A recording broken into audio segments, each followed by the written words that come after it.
more good we do. Ladies and gentlemen, welcome Brian Sieve. Come on up.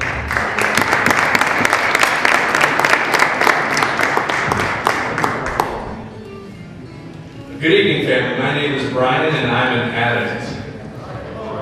Hello. My drug of choice is alcohol, but in that career of abusing drugs and alcohol, I tried many, many things, and I'm so grateful to stand here today. This is my first time at this dinner, and I've recently been asked to join the board, which has been a wonderful experience with really wonderful people, but this cause has been close to me, not just through my recovery, but as I recover and as I do other ministries around St. Louis, I just see more and more families suffering along with this. So I'm so glad that you're here tonight to be with us. A little bit about my story is I'm from South City. I grew up a hard-partying boy and moved to Chicago and found even better and more efficient ways to be a hard-partying boy. And I thought it wasn't showing in my life. And the reality was I was trying to commit suicide by party life and by street life. And I hated waking up every morning.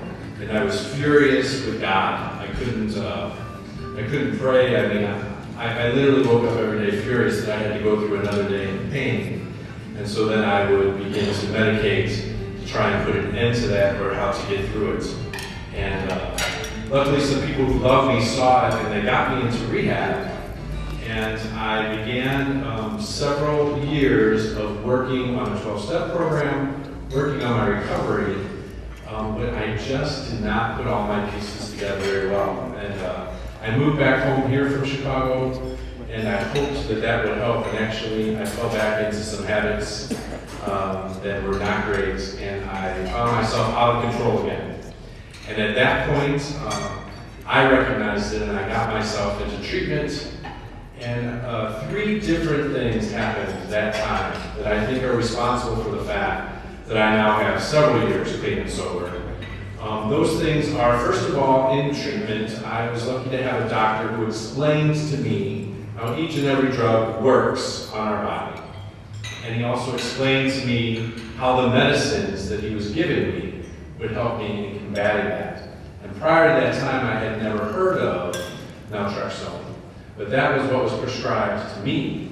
And even then, I didn't realize that that was what was helping me make that recovery so much better at that time. Because not only were my cravings for alcohol not as strong and other drugs, but also I had a clarity, I had a sense of hope and a sense of purpose.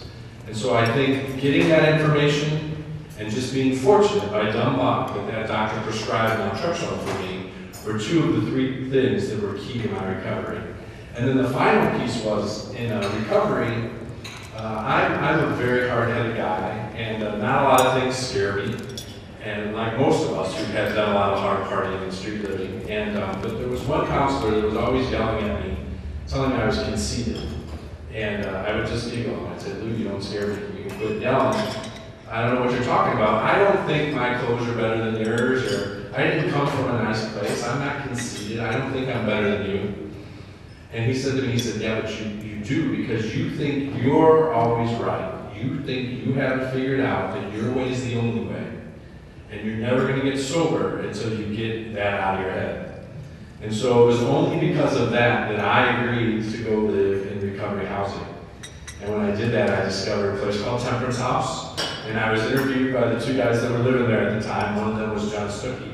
And I was just extremely impressed with John, and I moved in, and it was a big change for me. It was a great experience. And through my rehab and my recovery living, I met so many guys dealing, especially with opiate addiction. And I saw their struggle, and I saw some of them were using old methods of treatment for this addiction. And I saw them not doing well. I saw them relapsing. But we continued to learn more and more. I learned about ARCHway. I learned about the Vivitrol shot. And as I recovered, in my recovery, I lost many of those guys. I saw them. When I was living there, John was starting this great nonprofit. He was selling coffee and tea, and I was highly impressed. I had no money to buy any of it at the time. And I remember not long before I moved out, John getting all dressed up one night to come to some real nice dinner. And so I think those were the beginnings of this organization. And so what I have seen, the sadness continues because so few people know there's help. And what really is hard is that a lot of people seek treatment in places that don't use this scientifically tested, medically assisted recovery that we use.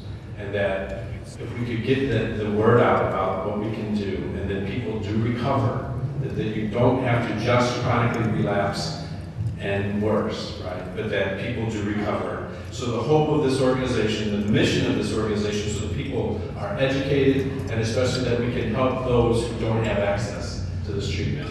That's why I'm here tonight, and that's why I'm grateful to all of you. Thank you very much.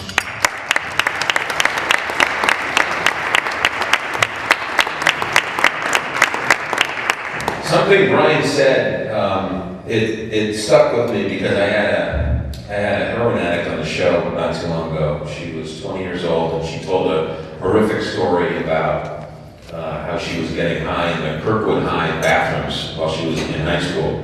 And I knew I was going to host this event, and I asked her, I said, why did you, she came from a prominent family in St. Louis, and she said she had an idyllic childhood, and she was given everything she ever needed, and I said, why didn't you rehab in ARCHway or something? And she said it was cheaper to get high. She said, I didn't have any money. I didn't have any money to go to rehab. And I thought to myself, wow, that is really scary. And so that's why ARCHway is needed, because there are people who want to, who can't.